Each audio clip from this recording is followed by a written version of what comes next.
Buenos días, hermanos. Les doy la cordial bienvenida a nuestra clase de escuela dominical en esta mañana.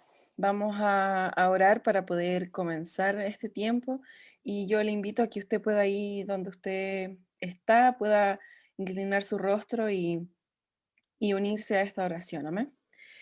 Padre Santo, te agradecemos en esta mañana, te alabamos, te bendecimos, Señor, porque tú has sido bueno con nosotros, porque tú te has mantenido fiel, Señor, porque tu amor ha permanecido sobre nuestras vidas, Padre.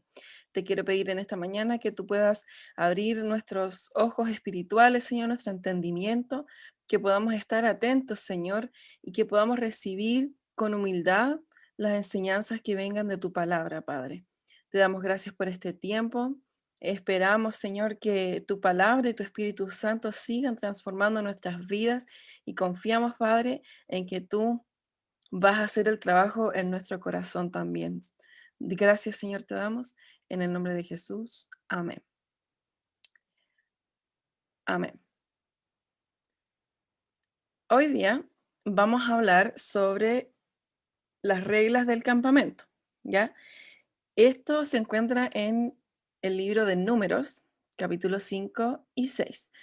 Recordamos que estamos revisando el libro de números, así que todas las clases que vamos a estar viendo son capítulos correlativos, para que usted lo tenga presente. Los temas que vamos a revisar el día de hoy son la pureza en el campamento, que es capítulo 5, versos del 1 al 10, prueba para una esposa infiel, capítulo 5, versículos del 11 al 31, el llamado nazareo o voto nazareo, capítulo 6, del 1 al versículo 21, y la bendición de Jehová, que está en el capítulo 6, del versículo 22 al 27. Bien, recordemos entonces un poco lo que se ha estado viendo hasta ahora, que es lo de la clase anterior, que es la preparación que Dios está teniendo con el pueblo, la preparación que Dios em, le está dando al pueblo de Israel, ¿cierto? Para que ellos puedan estar conforme a los propósitos de Dios en este viaje que están emprendiendo, ¿cierto? Y por lo tanto también les da todo lo que es la organización. Todo lo que era, Dios estaba organizando, ordenando y organizando al pueblo de Israel en todo lo que era necesario para que ellos puedan convivir y relacionarse conforme al propósito de Dios y al plan que Él tenía, por supuesto. Entonces vimos lo que es la preparación del pueblo para este viaje, que iban a emprender, cómo se organizaban y cómo se distribuían en el espacio, ¿verdad? Y también las funciones que se le otorgaba a cada grupo de personas. Además del plan de marcha, es decir, en qué orden iban a movilizarse, quiénes van primero, quiénes van después, quiénes llevan el arca, etcétera. ¿Ya? Ahora, en honor al tiempo, no vamos a leer todos los versículos comprendidos en esta clase, pero como siempre esta presentación va a quedar a disposición de quien desee obtenerla, así que hermano, si usted la desea, puede comunicarse con el hermano Enrique o conmigo directamente y nosotros le podemos hacer llegar esta presentación de PowerPoint. ¿Ya? Bien, entonces lo que vamos a revisar hoy día básicamente es parte de este gran manual de convivencia que Jehová estableció con sus ritos y procedimientos específicos para diferentes situaciones a las cuales el pueblo se iba a enfrentar durante estos años de viaje y durante, ¿cierto?, eh, el camino a la tierra prometida. Partimos entonces, número uno, con la pureza, ¿ya? Paz con Dios y con los hombres. En la primera parte de este segmento, que es del versículo 1 al 10, capítulo 5, versículo 1 al 10, se nos muestra qué es lo que se debía hacer con las personas que estaban contaminadas. Todo leproso, dice, con flujo de semen o contaminación por tocar muertos, debían ser expulsados del campamento. Ya, esto era porque, por un lado, estas enfermedades específicas estaban relacionadas a haber estado en contacto, haberse involucrado con egipcios, ¿ya? Y recordemos que Jehová era celoso de su pueblo y no permitía que el pueblo de Israel, ¿cierto?, se mezclara o aceptara la cultura y el paganismo de los egipcios. Por eso que había que marcar siempre una diferencia. Entonces, por eso también era como una expresión externa para que el pueblo supiera que ellos se habían contaminado y lamentablemente no podían seguir siendo parte del campamento. Pero también tenemos que considerar que era por motivos sanitarios. Estas enfermedades son altamente contagiantes, ¿cierto? Y recordemos que en esos tiempos no había tratamientos ni curas como las tenemos hoy. Por lo tanto, no podían permanecer estas personas en el campamento sin eventualmente generar un contagio masivo e incluso poder llegar hasta la extinción del pueblo. Por lo tanto, estas personas no podían permanecer en el campamento. Ya eso solo en los primeros versículos. Y luego tenemos lo que se llama la ley sobre la restitución, que enseña qué hay que hacer, qué es lo que hay que hacer cuando alguien comete un pecado. Ya, esto en el fondo es la ley que Jehová establece, estos mandatos como específicos que Dios establece para este contexto. Y vamos a ver más adelante una muestra de cómo Jehová también considera el contexto cultural para poder tratar con su pueblo, como lo hace también al día de hoy. Hay cosas que se mantienen, ¿cierto? Hay cosas que son trascendentales a la historia y al contexto social, pero hay otras que se adecúan para lo que estaba viviendo el pueblo de Dios en ese tiempo, ¿ya? Entonces tenemos esta ley que enseña que cuando alguien comete un pecado, primeramente debe confesarlo y luego compensar enteramente el daño hecho a la persona.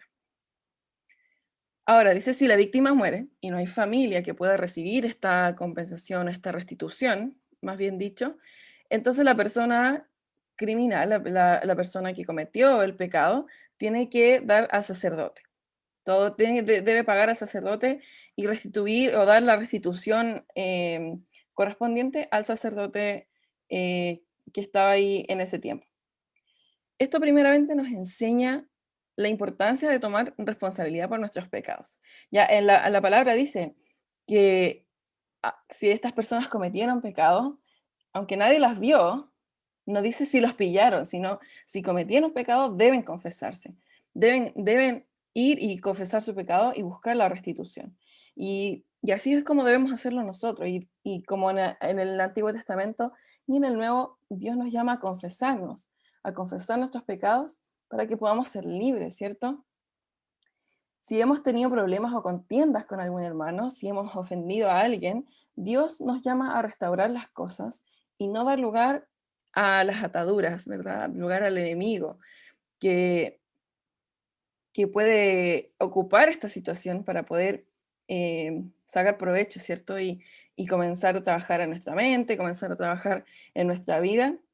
Y nosotros, como estamos atados, el pecado sí o sí siempre nos va a separar de Dios, va a crear una distancia entre nosotros y el Señor. Por eso que es necesario confesar, no solamente para la restitución de la relación de nosotros con la persona con la que hemos tenido este problema o a quienes hemos hecho daño, sino también para la restitución nuestra con el Señor. Ya el pecado, sea como sea, nos separa de Dios. Y por eso es importante la pureza, tener paz con Dios y para con los hombres. Y por eso Dios establece esta ley de restitución, para que aun cuando ocurran estas situaciones, esto no llegue más allá, sino que se dé esta restitución entre las personas, se traiga paz, se demuestre el amor, ¿cierto? Y haya una buena comunión, porque recordemos que son 40 años. Bueno, en el momento ellos no sabían cuántos años iban a ser, pero nosotros sabemos que iban a ser 40 años de convivencia, por lo tanto tenía que haber un manual, ¿cierto? Unas reglas que establecieran límites para poder resolver este tipo de situaciones. Entonces revisamos en estos versículos del 1 al 10 el principio de la restitución, ¿cierto? Tomar responsabilidad por nuestros actos y buscar la paz y la comunión también, ahí yo le agregaría entre los hermanos. Número 2, la prueba de infidelidad, un llamado a la conciencia. En, en la versión de la Reina Valera del 60, el título escrito dice Ley sobre los celos.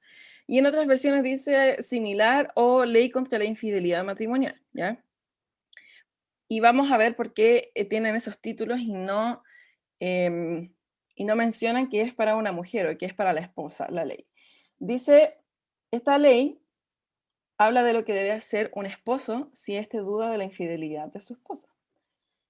Debemos recordar, y aquí vamos a ir un poco al contexto histórico, ¿cierto?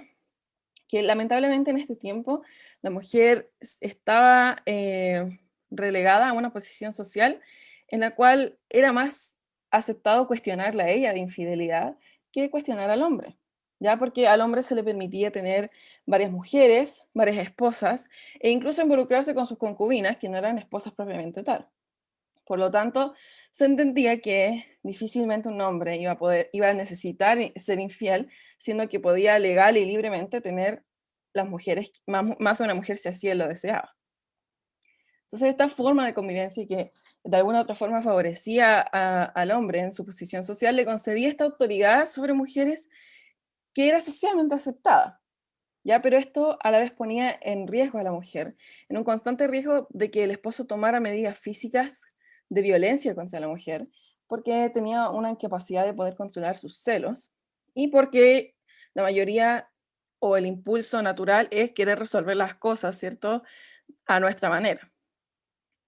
¿Ya? Y es lo que vemos lamentablemente en nuestra sociedad hoy día respecto a la violencia contra la mujer. Y aquí, considerando este contexto que yo les acabo de presentar, es donde Jehová entonces interviene, principalmente para proteger a la mujer, ¿cierto? Para que ella no quede en esta situación vulnerable, y también para poder controlar la situación de desconfianza que se estaba generando dentro de los matrimonios.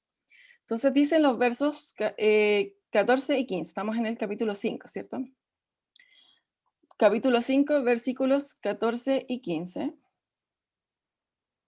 Dice: si viniere sobre él, el esposo, espíritu de celos, y tuviere celos de su mujer, habiéndose ella amancillado, o viniere sobre él espíritu de celos, y tuviere celos de su mujer, no habiéndose ella amancillado, entonces el marido traerá a su mujer al sacerdote, y con ella traerá su ofrenda, la 10ª parte de una efa de harina de cebada, no echará sobre ella aceite, ni pondrá sobre ella incienso, porque es ofrenda de celos, ofrenda recordativa, que trae a la memoria el pecado.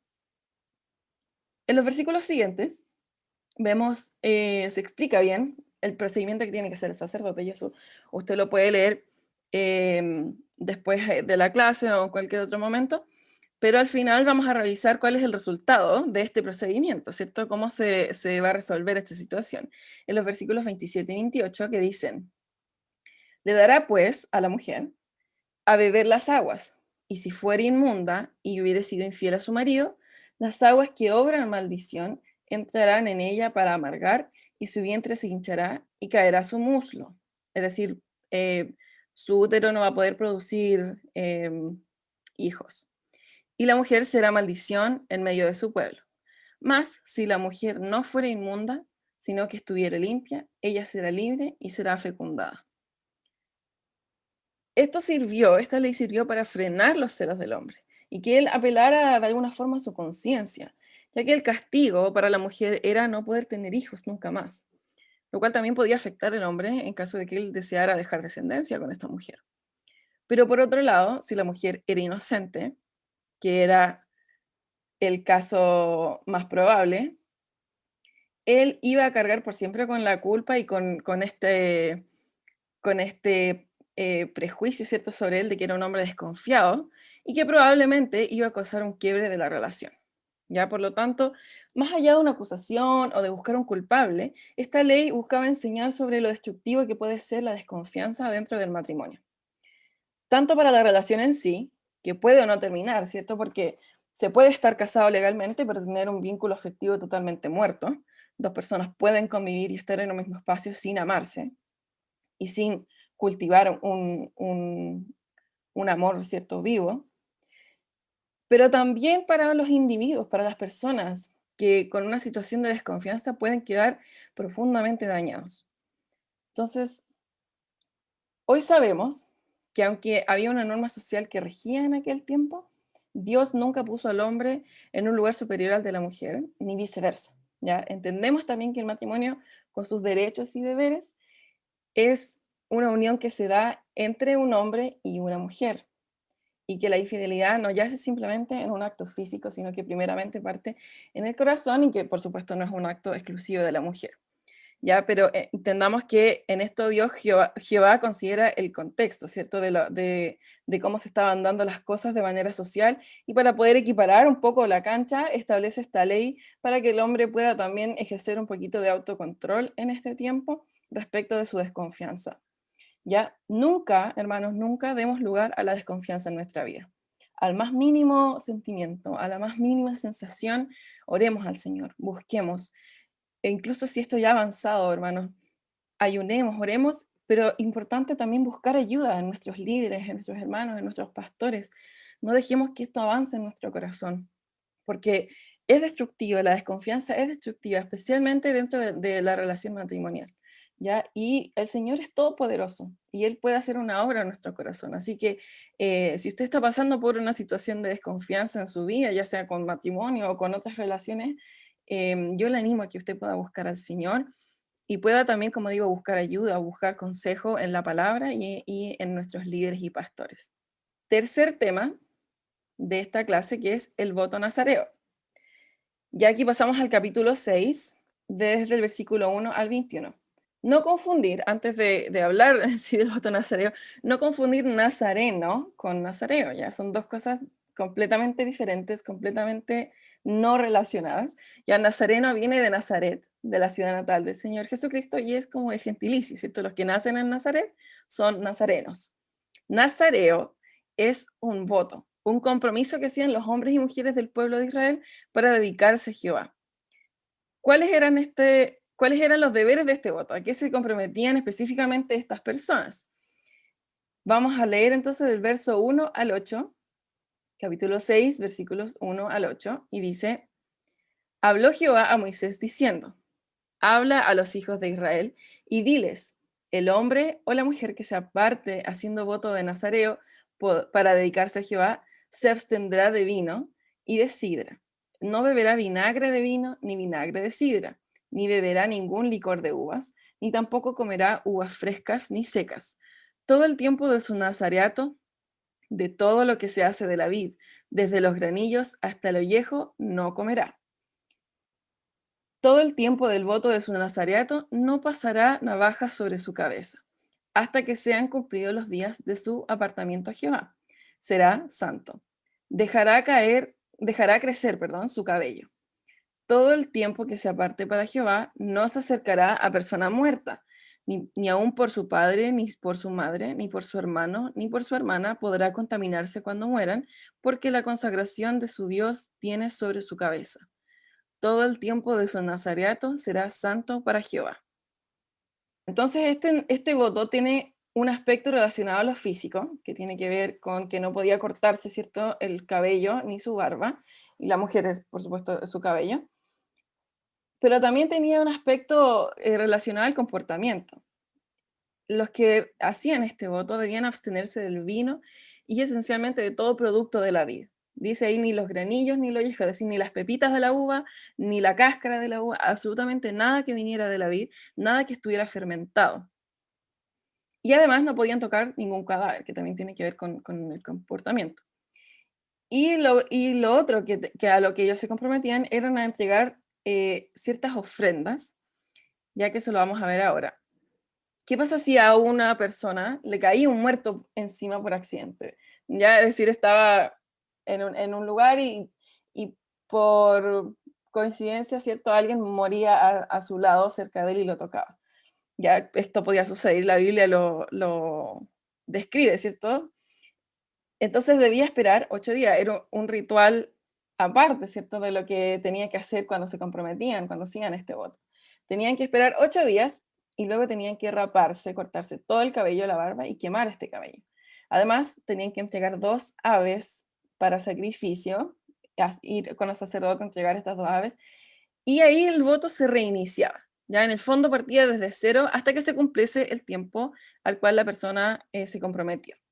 Y al término de su compromiso también debía llevar otras ofrendas específicas para dar cierre a este compromiso, a este voto. Y lo vamos a ver esto en los versículos 13 al 15. Números capítulo 6, versículos 13 al 15. Y dice, esta es pues la ley del nazareo, el día que se cumpliera el tiempo de su nazareato. Vendrá a la puerta del tabernáculo de reunión y ofrecerá su ofrenda a Jehová.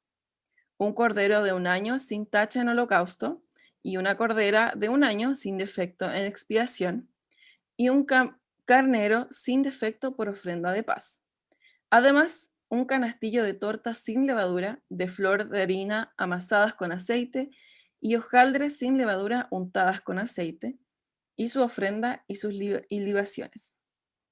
Además dice al final de este texto, en el versículo 20 por ahí, dice que si tiene otras ofrendas, sus recursos le permiten dar más ofrendas, también puede entregar más ofrendas, si así lo desea.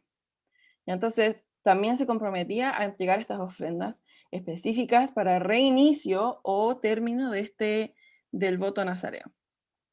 El voto nazareo era voluntario, ¿ya? Pero tan oficial y comprometedor como un contrato legal con lo que nosotros trabajamos hoy día, ¿cierto? Por lo tanto, no era algo que se tomaba a la ligera, y una vez que lo declaraba, una vez que hacía este voto, era imperativo cumplirlo. El periodo de tiempo que duraba este voto era establecido por el voluntario. Uno se comprometía por la cantidad de tiempo que uno quisiera. Pero también estaba la opción de que como padres dedicaran a sus hijos al voto nazareo de por vida, ya a su hijo o hija. Y el propósito de este voto era levantar a hombres y mujeres que pudieran dedicarse solemne y completamente al Señor y a la obra de Dios. Ya algunos personajes conocidos que probablemente fueron nazareos toda su vida fueron Sansón, Samuel y Juan el Bautista. Y vemos cómo Samuel es este caso, ¿cierto? De que su madre lo promete. Ella en su oración, la oración de Ana, ella promete a su hijo al Señor. Y también vemos en Juan el Bautista que el ángel le dice a su padre, no le dice que va a tener el voto de nazareo, pero describe, ¿cierto? El tipo de servicio que va a hacer su hijo. Y bueno, si bien hoy no es común que se practique el voto nazareo, desconozco si hay alguna corriente doctrinal que lo practique de manera regular, esto no es común entre nosotros, ¿cierto? Pero Dios sigue buscando hombres y mujeres que puedan dedicarse y servirle de manera solemne y comprometida. Que hagamos un voto, ¿cierto? Simbólico en nuestro corazón, y entregarnos de palabra y de corazón a ser usados en las manos del Señor. Así que si usted, hermano, está con ansias de servir al Señor, ofrézcase, entréguese primeramente al Señor, ¿cierto? Con su trabajo, con lo que usted desea entregar, y también vaya y preséntese delante de los líderes, de los pastores, y ofrezca su ayuda, su servicio al Señor, porque siendo honestas, hermanos, la mies es mucha y los obreros son pocos. Así que el que esté dispuesto, Dios lo va a usar sí o sí. Así que si usted desea servir al Señor, entréguese a Dios y Él va a abrir puertas para que usted pueda servirle. Y por último, ya concluyendo la clase del día de hoy, tenemos el punto número 4, que es la bendición, ¿cierto? El favor de Jehová sobre nuestra vida. Esto comprende los versículos del 22 al 27 del capítulo 6. Un pasaje que se ha hecho más o menos conocido, más popular en este tiempo por una canción que en el fondo la canción está basada en este pasaje, pero es una verdad bíblica, ¿cierto? No es solo una canción. Entonces vamos a leer desde el versículo 22 al 27, y dice: Jehová habló a Moisés diciendo: habla a Aarón y a sus hijos, y diles así, no, y diles, así bendeciréis a los hijos de Israel, diciéndoles: Jehová te bendiga y te guarde. Jehová haga resplandecer su rostro sobre ti y tenga de ti misericordia. Jehová alce sobre ti su rostro y ponga en ti paz. Y pondrán mi nombre sobre los hijos de Israel, y yo los bendeciré. Yo entiendo que nosotros tenemos cierto un lenguaje como cristianos en la iglesia, e incluso a veces bromeamos un poco con esto, con estas palabras, estos dichos que tenemos, pero cuando nosotros decimos que Dios te bendiga o decimos bendiciones, lo que estamos declarando sobre una persona no es algo ligero, hermanos. No es algo simple. Estamos declarando a favor de Jehová, el favor divino de Jehová sobre esa persona. Estamos diciendo que Dios tenga su favor sobre ti y te proteja, que pueda ser complacido con tu vida, que, que pueda tener piedad y pueda ser compasivo contigo, que pueda ser aprobado por Dios y que la paz de Dios esté sobre tu vida. Y sabemos que esta paz no es cualquier paz, ¿cierto? La palabra nos dice que es una paz que sobrepasa nuestro entendimiento, que ahí es donde nuestros corazones son guardados. Una paz que no es como la que da el mundo, sino una paz verdadera. Por lo tanto, nosotros no podemos ser tan simplistas, ¿cierto? En usar una declaración tan importante y tan profunda, como decir bendiciones, como una muletilla en nuestro lenguaje, hermanos. Esto es algo en lo que Dios también habló en mi vida, de que no podemos usar esta palabra como para rellenar, repitiendo, como lo hacen en otras religiones, ¿verdad? Sin repetir esta palabra, decirlo, sin la conciencia en el espíritu con el que el Señor nos enseñó esto. Es decir, que Dios te bendiga por decirlo. Tenemos que ser cuidadosos y debemos ser celosos, hermanos, de la palabra de Dios y del poder que hay en esta palabra. No hay que usarla a la ligera, no hay que usarla a diestra y siniestra, eh, como le digo, como una muletilla, como si no tuviéramos nada más que decirnos entre los hermanos. Tenemos que eh, darle el respeto y el peso que se merece la palabra de Dios. Por lo tanto, la próxima vez, y esto es un ejercicio que yo también hago, la próxima vez que usted vaya a decir bendiciones, que el Señor te bendiga, pensemos un poco, deténgase un segundo y piense un poco. Y veamos si es que lo estamos diciendo porque entendemos esto, ¿cierto? Que es esto es lo que estamos pidiendo, favor, protección, compás piadoso, que Dios sea para Dios piadoso en su vida, la misericordia de Dios, la paz de Dios. ¿Lo estoy diciendo con ese espíritu, con esa convicción y ese entendimiento, o lo voy a decir porque estoy acostumbrado y porque ya es prácticamente algo que se me sale automáticamente? ¿Ya? Tenemos que ser cuidadosos en no tomar las palabras de Dios a la ligera, en no hacer de esto una costumbre, sino que nos bendigamos como corresponde, como Dios estableció para los hijos de Israel, para el pueblo de Dios, del cual nosotros somos parte. Ya usemos la palabra de Dios siempre con entendimiento y como le decía, démosle el peso, el respeto, la importancia que ésta merece. Amén. Y ya concluyendo con la clase del día de hoy, quisiera dejarle este versículo que está en Proverbios capítulo 16. Cuando Jehová establece estas reglas, estas leyes, y todo lo que viene adelante, es para dirigir al pueblo, ¿cierto? Para que ellos puedan alcanzar la promesa de esta tierra abundante, de esta tierra próspera, este lugar que Dios tenía para su pueblo, ¿cierto? Sin embargo, nosotros conocemos la historia y sabemos que muchos de los que salieron de Egipto finalmente no llegaron a la tierra prometida, muchos por endurecer su corazón, como dice la palabra, por dejar de creer en el Señor, por la incredulidad, ¿verdad? Porque no permanecieron en la fe.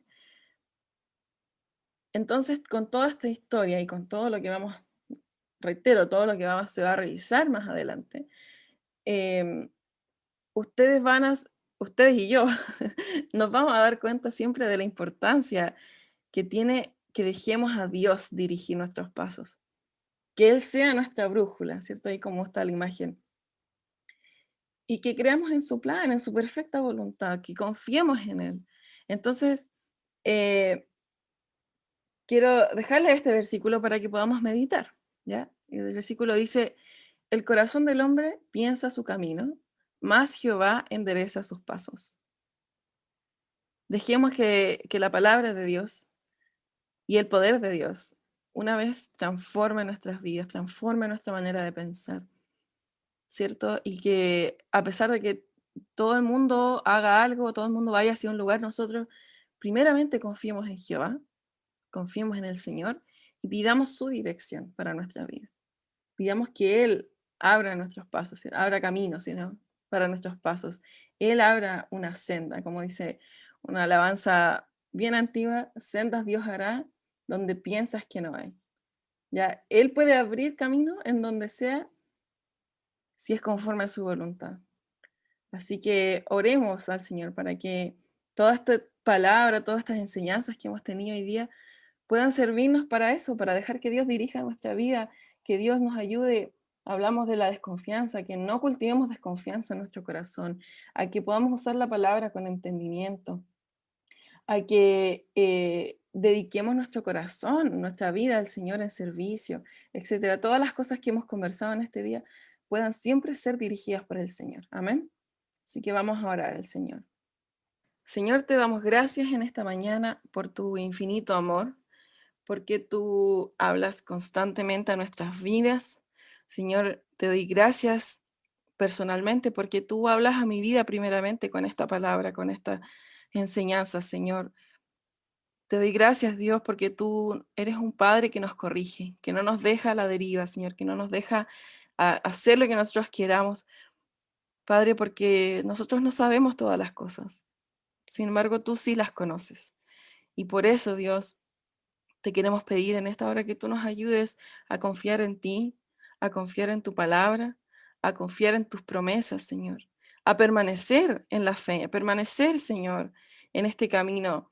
Sabemos que es el camino angosto, que a lo mejor es más difícil, Padre, pero que la recompensa vale la pena, Dios. Estar contigo por una eternidad vale la pena, Señor. Cualquier cosa, como dice tu palabra, todas las aflicciones que podamos vivir en esta tierra no se comparan con la gloria venidera, Dios.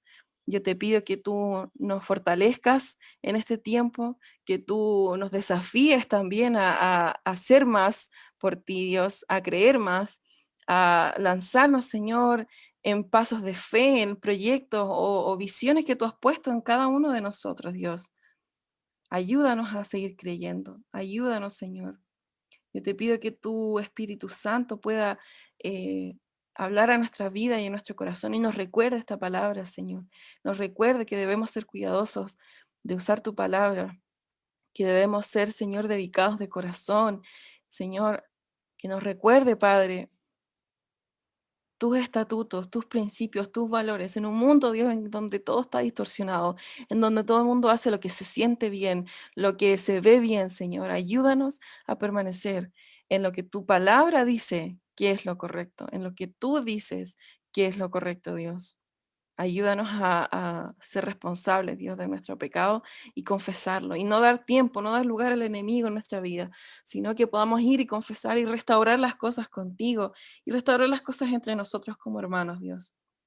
Te pido, Señor, que toda esta clase, todo lo que hemos recibido el día de hoy, podamos meditarlo, podamos, Señor, mantenerlo en nuestra mente, en nuestro corazón, Señor, y que tu palabra continúe transformando nuestras vidas. Te damos gracias, Señor, te bendecimos, te exaltamos, te alabamos. Solo tú eres digno de nuestra alabanza, tú eres digno, Señor, de suprema adoración.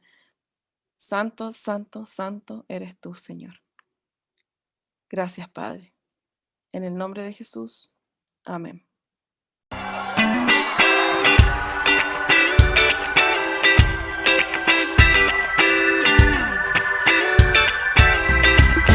Yo tengo tanto para agradecer. Yo tengo